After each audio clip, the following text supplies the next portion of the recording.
жылыш жок болуп атат. Ошо приграничный боюнча ошо Караперевди суранам, менин атымдан өзүм атыман суранып атам. Экинчи суроо. Талас облусу боюнча Маймактан гана жайгашкан темир жол. Өткөндө мен Эрмак Жумаевич бир талай проекттерди көрсөткөн слайд, мен ошого көп болуп келдим. Анан почему Маймакта логистический центр мы не можем построить?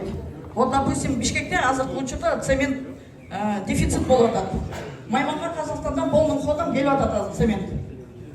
460 кабыл сатылып атат. Почему вот логистический центр 3 гектар жер бош турат, 9 гектар менчиктешип кеткен.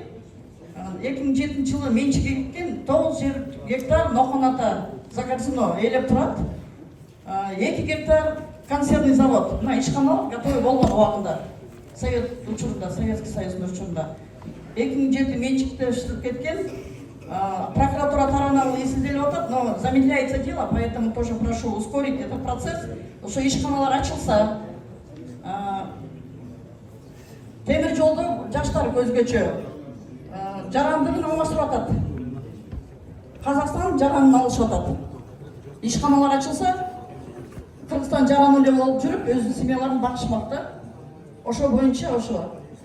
Тура, жакшы суроолор. Мына экономика министринин орунбасары. Протокол. 3 гектар жер бош эле турат. Ошо келген инвесторлор суранып келсе, деги менчик эмелер чоң бааларды айтып атат, ошондон кайра кетишип атат. Эки суроо тең мына ушу экономика министринин байланыштуу. Искендер Асылкулов, экономика министринин орунбасары. Тикиле айткан маселе абдан жакшы.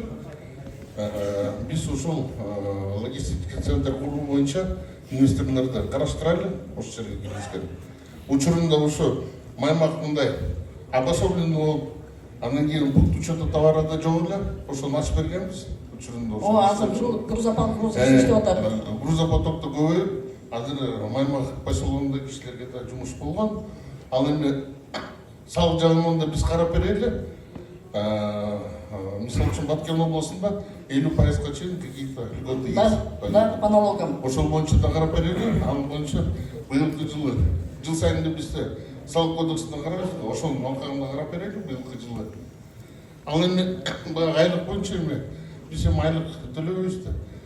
Ошону эми Минтрудабы же кандай ошол жак карап берсе, ал боюнча жооп берсе. Ал эми калган жагы боюнча инвесторлорду тартуу боюнча ушу жеринен барып да көрүп, буюрса жакында келебиз. Баягы 134 Кыргызстан боюнча Азамат Саттанбекович айтып бербеди. Былтыркы жылы 102, быйылкы жылы 134 өнөр жай объектисин ачабыз деп. Баардыгы болуп, быйылкы жылга 1 миллиард 800 миллион долларын тегереген инвестиция болот.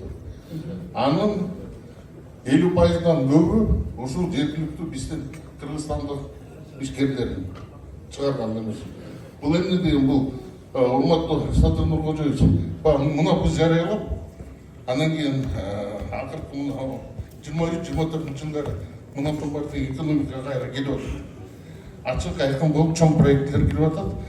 Быйылкы жылы Талас облусу боюнча 6 объект курулуп атат. Жалпы инвестиция 300 миллиондон жогору сом.